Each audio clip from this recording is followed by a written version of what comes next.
Shalom dan selamat petang kepada semua jemaah. Mari kita melihat pembacaan firman Tuhan yang akan kita renungkan bersama-sama pada petang hari ini di dalam Mazmur 95 ayat yang pertama sehingga ayat yang ke-11.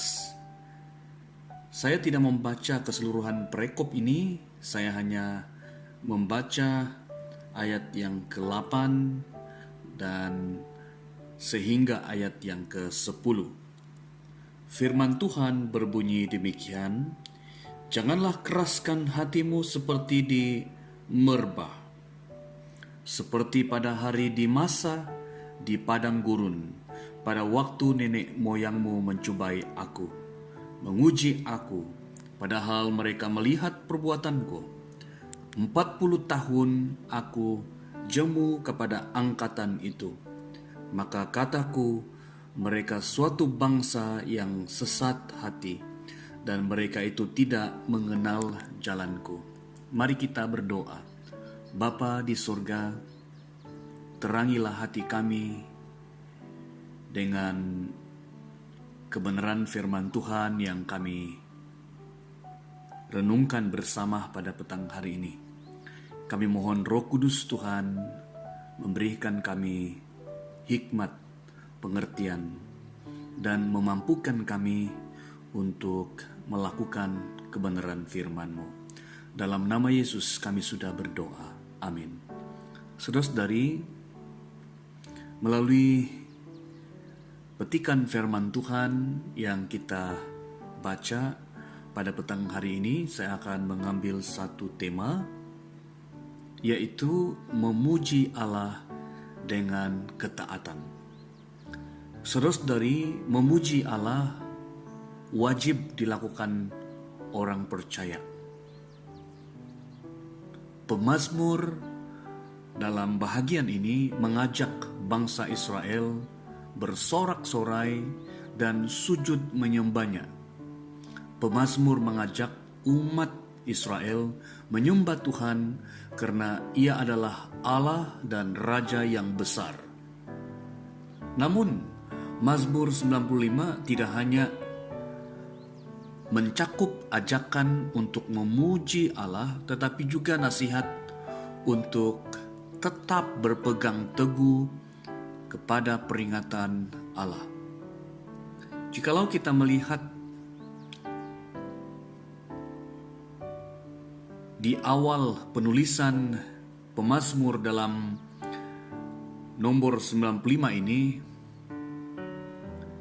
kita dapat melihat bahwa pemazmur mengajak umat memuji Allah.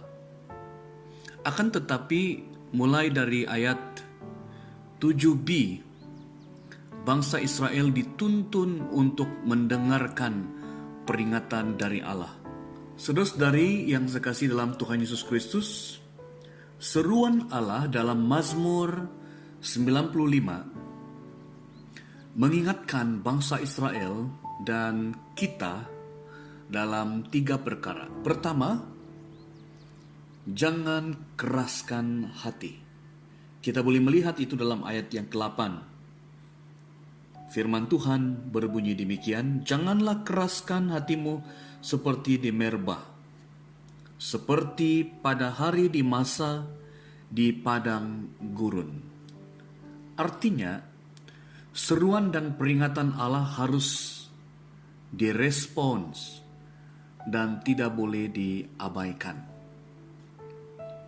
Tindakan mengabaikan peringatan Allah sama seperti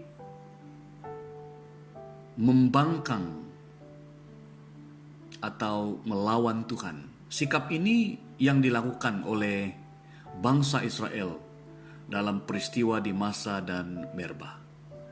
Jadi ini mengingatkan kepada kita, saudara, bahwa janganlah keraskan hati kita. Berarti kita dipanggil oleh Tuhan untuk meresponi kebenaran firman Tuhan yang disampaikannya dan taat kepada firman Tuhan.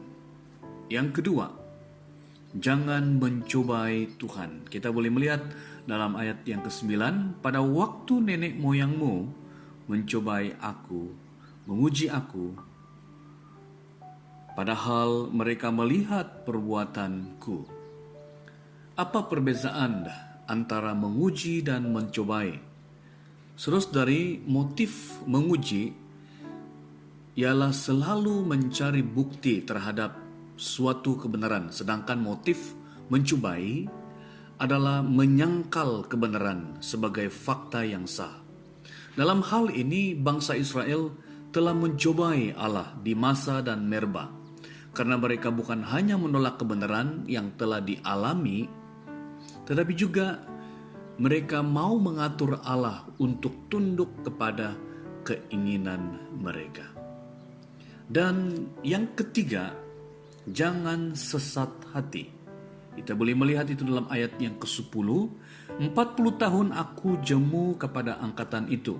Maka kataku, mereka suatu bangsa yang sesat hati, dan mereka itu tidak mengenal jalanku. Saudara-saudari, kata sesat hati boleh difahami sebagai hati yang tidak lurus, memberontak, dan penuh tipu muslihat.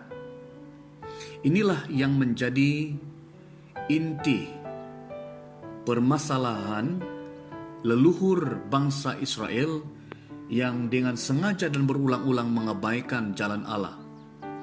Akibatnya Allah membinasakan satu generasi bangsa Israel yang keluar dari Mesir, kecuali keluarga Yosua dan Kaleb. Saudari, marilah berdoa agar kita tetap memuji Allah dengan ketaatan kepada firman Tuhan, ketaatan kepada peringatan daripada Allah sendiri.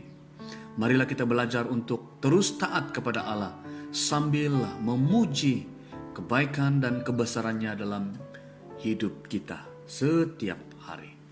Tuhan memberkati kita. Amin.